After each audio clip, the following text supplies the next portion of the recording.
So that's it. Winter testing 2014 has finished. The next time we see Formula One cars running in action will be in Melbourne.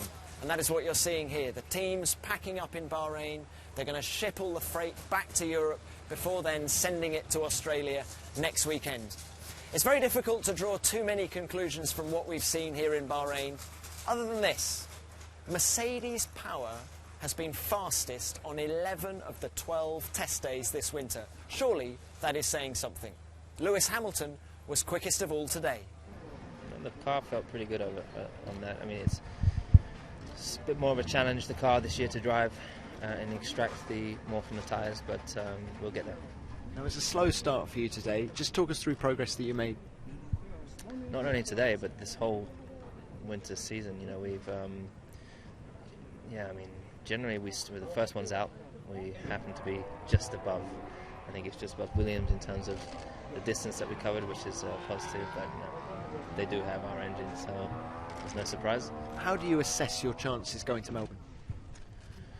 I definitely think all I can say is I think we'll definitely be shooting for the top 5. That's all I can really say.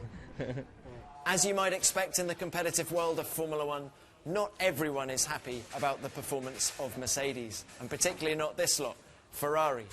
They've done a lot of laps this week, but they don't yet have the pace of any of the Mercedes cars. We know that we have big competitors in front of us, but we are here for that. And in such an environment where you know, the powertrain and the new powertrain is introduced, we have seen you know, Mercedes acting very well so far. But they are a monster, we are smaller, and we want to show that even if we are smaller, we can do a fantastic job. However, it was a better day for world champions Red Bull. Sebastian Vettel completed 75 laps of this Bahrain International Circuit and also set his fastest lap of the winter so far. It's a difficult car to work on. I think you see it as well for the other teams.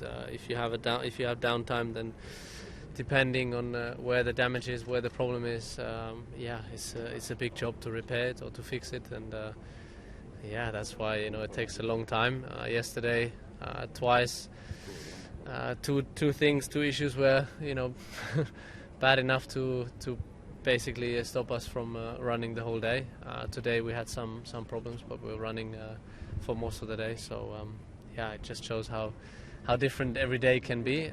But I'm happy we did a lot of laps. There's a lot of things that we learned, and still we need more laps, which we'd love to get, but testing is over, so we have to do, you know, more laps down under.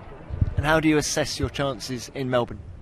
Well, it's very difficult. Obviously, I'm not calling ourselves the favourites for that. We haven't done enough laps.